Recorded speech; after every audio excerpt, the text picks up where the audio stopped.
तो hello friend, मेरा नाम मिस्टर सुनील बारबार है। मैं बताना चाहता हूँ कैसे कर्ली बालों को स्ट्रेट करना है स्टेप बाय स्टेप। तो आज के इस वीडियो में अंत तक देखते रहिए, प्लीज़ स्किप ना करें। तो गाइस मैंने शैम्पू से बहुत ही अच्छी तरीके से वॉश कर लिया है बालों को।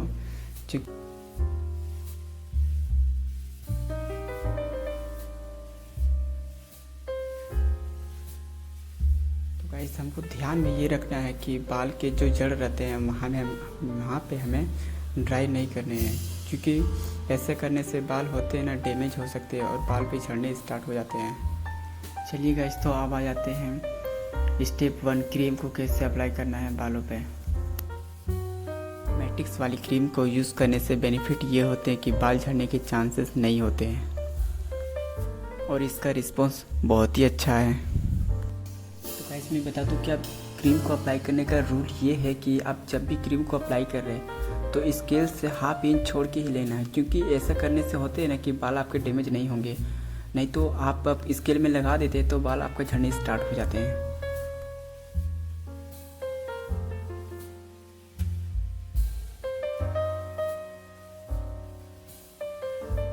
तो गाइस हमको ध्यान में ये रखना है कि पतली वाली कोम का ही इस्तेमाल करें, क्योंकि एक मोटी वाली कोम भी आते तो उसे मोटी वाली कोम का इस्तेमाल नहीं करना है, क्योंकि मोटी वाली कोम का इस्तेमाल करने से अच्छे से बाल नहीं निकलते और क्रीम का अप्लाई भी नहीं हो पाते। इसलिए मुझे पतली वाली कोम का ही इस्तेमाल करना है। एक बार मैंने बालों को अच्छी तरीके से निकाल लिया, उसके बाद वहाँ पे क्रीम को अप्लाई कर रहा हूँ। आप यहाँ पे देख सकते हैं कि कैसे मैंने हाफ इंच छोड़ के क्रीम को अप्लाई कर रहा हूँ हल्के हल्के।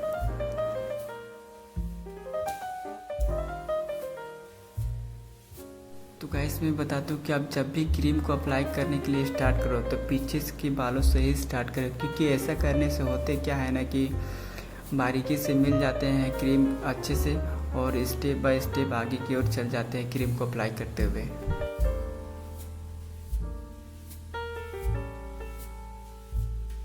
तो गाइस क्रीम को अप्लाई करने के बाद 45 मिनट तक छोड़ देना हमें, क्योंकि 45 मिनट तक इसलिए हमें छोड़ना है क्योंकि इसके बाल थोड़ा मोटे हैं।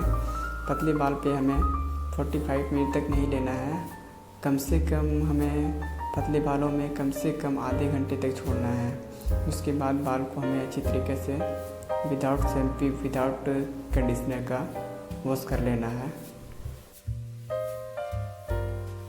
तो गाइस मेरा अब 45 मिनट कंप्लीट हो चुका है। तो अब स्ट्रेट करने के लायक हुआ है या नहीं हुआ है, तो इसे क्या करना चाहिए, तो मुझे एक दो ठो बाल को निकाल के देख लेने चाहिए। वो निकालने के बाद मुझे लगता है कि रबड़ के जैसे हल्के हल्के लगते हैं, तो अब मुझे समझ जाना चाहिए कि अब स्ट्रेट करने के लायक हो चुका है।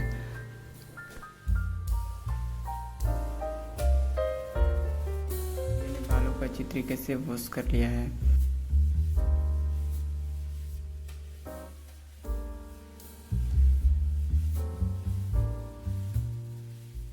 चलिए गाइस, तो अब आते हैं बालों को अच्छी तरीके से ड्राई कर लेता हूँ।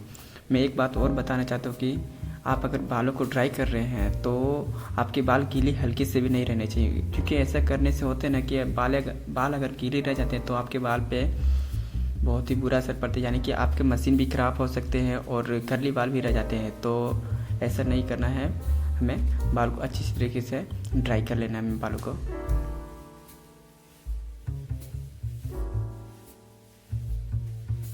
अब मुझे स्ट्रेट करने के लिए सेक्शन बाय सेक्शन यानी कि क्लिप को अच्छी तरीके से दो भागों में बांट लेना है, क्योंकि ऐसा करने से होते हैं ना कि बाल अच्छे से भी स्ट्रेट होते हैं और बारीकी से स्टेप बाय स्टेप आगे की ओर चल जाते हैं।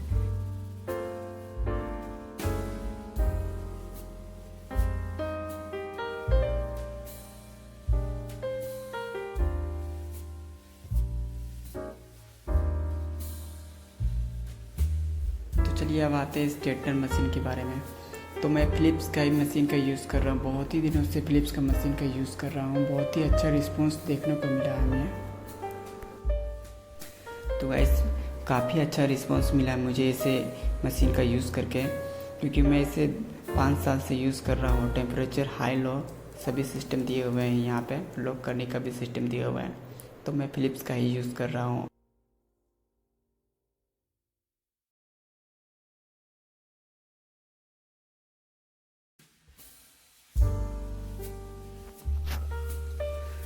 गाइस यहाँ पे देख सकते हैं कि कैसे मैंने सेक्शन बाय सेक्शन करके रख लिया है, क्योंकि ऐसा करने से बाल अच्छे से स्ट्रेट होते हैं और सेक्शन बाय सेक्शन बारीकी तरीके से कर लेते हैं। इसलिए मुझे सेक्शन बाय सेक्शन करना बहुत ही आसान होता है ऐसे करने से, और बाल को अच्छे से स्ट्रेट कर लेते हैं। तो गाइस मैं अभी स्टार्ट करते हैं बाल को स्ट्रेट करने का। तो हल्के से बाल निकाल लिया मैंने पतली वाली कोम से। उसके बाद मुझे बाल को निकालने, जो बाल को मैंने निकाला है उससे 7 से 8 बार कम से कम लेना है, क्योंकि 7 से 8 बार मोटे बाल है ना, तो 7 से 8 बार लेना ज़रूरी है, क्योंकि पतले बाल में उतने नहीं लेने पड़ते हैं जितने कि मोटे बाल में लेने पड़ते हैं। तो गाइस मोटे बाल भी हमें नहीं निकालने, हमें हल्के हल्के बाल निकालते हुए आगे की ओर स्ट्रेट करते हुए जाना है। और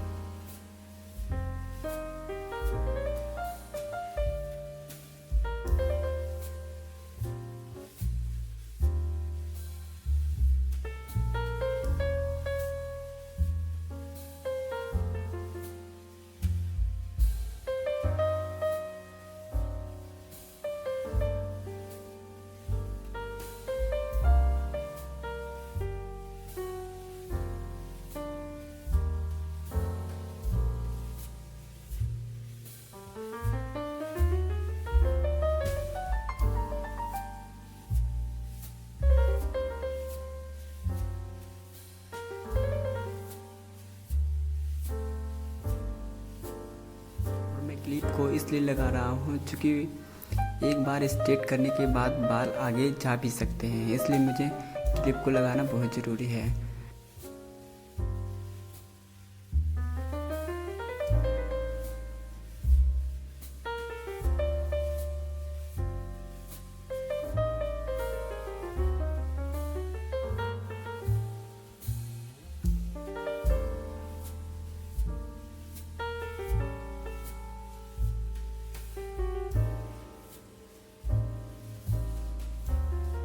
चलिए गाइस, अब स्ट्रेटनर का काम मेरा ख़त्म हो चुका है। उसके बाद मुझे बाल को वॉश नहीं करना है।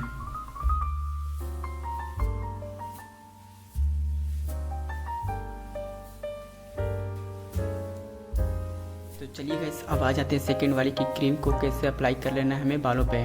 तो इसका कोई रूल नहीं है, लगाने का कोई रूल नहीं है, तो आप किसी भी तरीके से आप इसको अप्लाई कर सकते हो बालों पे। तो मैं एक बात और बता दूं कि सेकंड वाली क्रीम का काम ये है कि कंडीशनर की तरह काम करते हैं, यानी कि बाल को स्मूथ रखते हैं और बालों में डस्ट बैठने नहीं देते हैं। तो सेकंड वाली क्रीम का काम ये है। उसके बाद मुझे बालों को अच्छी तरीक़े से वॉश कर लेना है। 15 मिनट छोड़ देने के बाद सिंपल वाटर से हमें वॉश कर लेना है।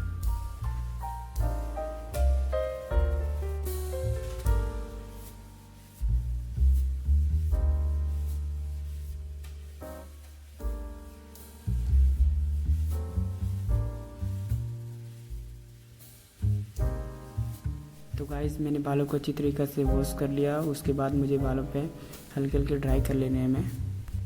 तो गाइस, 3 स्टेप मेरा ये है कि बाल को मैंने अच्छी तरीके से स्ट्रेट तो कर लिया। अब मुझे 2 दिन के बाद ही बालों को वॉश करना है, यानी कि केमिकल वगैरह आप कुछ भी यूज़ कर रहे हैं तो 2 दिन के बाद ही आप यूज़ करें।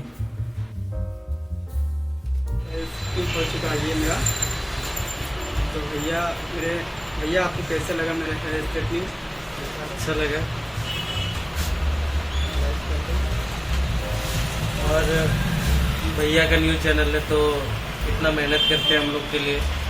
लाइक शेयर एंड सब्सक्राइब ना भूलें, हम लोग के लिए हो रहा है ये सब। बहुत मेहनत करते हैं भैया, तो प्लीज़ आप लोग भैया को सपोर्ट कीजिए और लाइक कमेंट और शेयर करना तो ना भूलिए। ठीक है, तब बाय।